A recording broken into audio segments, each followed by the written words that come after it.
పట్ల ఉన్నటువంటి కోపాన్ని నేను చూడగలిగాను. నేను కూడా చూశాను. నిన్న కూడాను అదే చూడగలిగాను. నేను ఇక్కడ కూడా అదే చూస్తున్నాను. తెలంగాణలో ఉన్నటువంటి ప్రజలు నిర్ణయించుకున్నారు.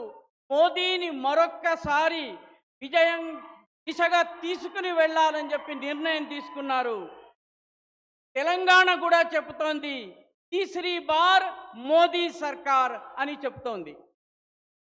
आप इतना बढ़िया ट्रांसलेशन करते हैं। अगर 10 दिन आप मेरे साथ रहे तो मुझे तेलुगु आ जाएगा।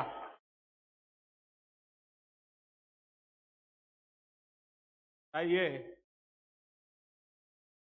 అనువాదము చాలా బాగుంది.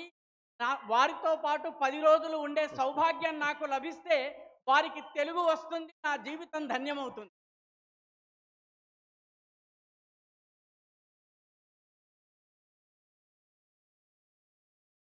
साथियों,